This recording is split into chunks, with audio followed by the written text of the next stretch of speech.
for 1 hour, but now I have been told to reduce it to half an hour. So I have to finish it within half an hour. So I have to skip many slides that may create discontinuity in the lecture. Let me thank you all for your coming here and giving me a chance to speak to you. I see quite nice glittering faces that indicates future of Pakistan, and I hope you will work most dedicatedly to get out of this crisis. So let's begin with the talk.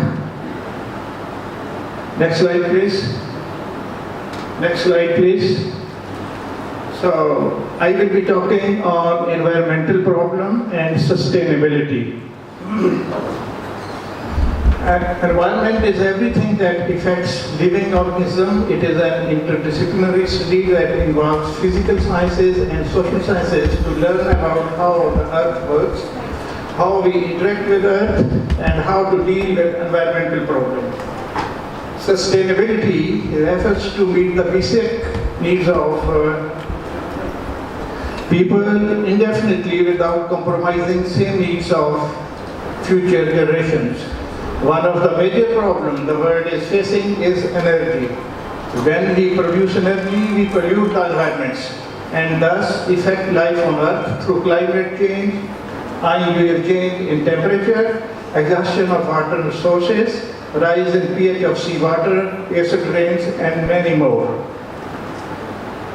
For sustainable energy source and environmental security, we need to think in terms of photovoltaic devices and hydrogen only. So these are the two main sources of clean energy which might be for clean environment and sustainability.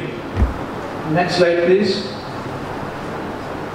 So, available sources of energy, there are non-renewable and renewable sources. These are fossil fuels and minerals, wind, water, fertile soil, plants and animals, and perpetual sources of energy. Perpetual means never ending. So there are two: wind, tides, flowing water, and geothermal. And winds, tides, and flowing water are weather dependent. So when we produce energy from them, we don't have any good device to store energy. So if there is a wind, we can run the windmill. Otherwise, we are not getting any energy. The main source of energy is the solar energy, and the solar energy can be utilized in several ways. But the two important are photovoltaic solar panels and photolysis of water using sunlight. Photolysis means to decompose water in the presence of a catalyst by throwing sunlight on it, and water splits into hydrogen and oxygen. So my main research area is photolysis of water using sunlight. Next slide, please. So this is a composition of sunlight. From 350 nanometer to 800 nanometer, we must use, this is the major portion of the visible light, we must use this region to split water. Next slide, please. So we need to see what the nature is doing, how plant is synthesizing sugars. So very simple reaction that takes place in plant leaf is carbon dioxide, water, and necessary catalyst here, and it is changed into glucose and oxygen. It is not as simple as written here. This reaction takes place in two steps. In first step, water is decomposed to oxygen and hydrogen ion. Then hydrogen ion from the plant cell moves to another cell which absorbs carbon dioxide, where CHO bond is found, basic unit of sugar is found. Later on, this basic unit forms different components of the plant. That may be fruit, flowers, and other parts of it. Next slide, please. So, in plant, recently, about 3-4 years before, a compound has been isolated with X as a catalyst in plants. It is named as photosystem 2. It consists of 1 calcium atom and 4 magnesium atoms. And magnesium atoms they have different valency. Valence state is different. So one has 3, the other has 4, 3, and 4. So many scientists try to prepare this catalyst, and one Chinese group made it, but it was not very useful because the environments were entirely different than being used by the plant. We also tried to make it, but we made calcium manganese complex, but it was not very active because the environments were entirely different.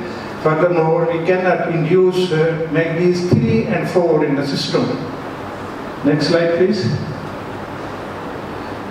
Most of the work is on perovskite structured material.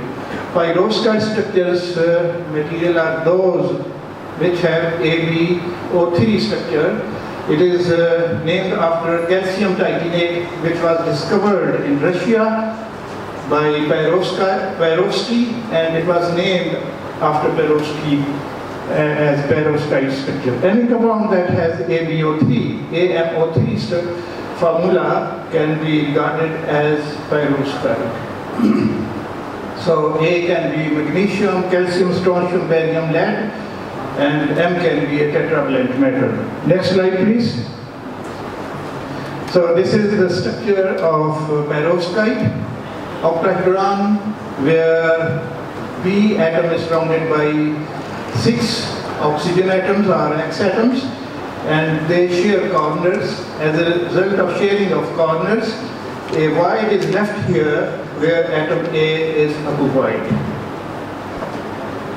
So this is a perovskite structure, and this is organo-inorganic perovskite, which is very famous at the moment, but organo-inorganic hybrid structures, perovskite structures are not very stable. They can't stand harsh weather conditions. Next slide, please. So material requirement for renewable hydrogen production. I won't go into details of current method of hydrogen production from fuel cell because of shortage of time. For photolysis of water, we need cost-effective material, stability to photocourion, semiconducting material with narrow band gap and appropriate band positions, able to support rapid charge transfer at a semi-electrolyte interface, stable towards depletion from electrolyte interaction, least electronic recombination, absorption coefficient must be large, hold field length should be small, and space charge layer should be relatively large. Mixed metal oxides fulfill above this criteria, but metal sulfides and nitrides are unstable. We worked on metal sulfide and few nitrides. We found them quite unstable. So we switched down to metal oxides because metal oxide seems to be better stable under reaction conditions. Keeping all these requirements in mind, we synthesize various types of nanomaterials and test them for their potential in photoelectrochemical water splitting. Next slide, please. So how to make metal oxide materials? There are several different ways. One is solid state synthesis, and the here. And other is solution-based synthesis. Solid state synthesis has many disadvantages. It needs high temperature, prolonged sintering, impure phases, non-aqueous products, and low performance material. This is the disadvantages of solid-state synthesis. Very simple example. If you mix sodium chloride with silver nitrate in solid state, you keep on grinding them, make a homogeneous mixture, but reaction is never 100%. Some of the material, unreacted material, sodium chloride and silver nitrate will remain unreacted. On the other hand, if you take a solution of sodium chloride and add a drop of silver nitrate in it, you will find 100% reaction will take place within seconds. So that's we concentrated our diversion. We choose solution-based synthesis. Solution-based synthesis are hydrothermal, aqueous medium, high pressure, and autoclave is needed. Then solvothermal using non-aqueous, high pressure, and autoclave. Then another method is sol gel, where we make sol by using some gelling material like polyethylene glycol or glycerol or some other. We grind it to make a homogeneous mixture, then burn it, sinterate at high temperature. And single molecular precursor is a process of my special interest. Next slide, please.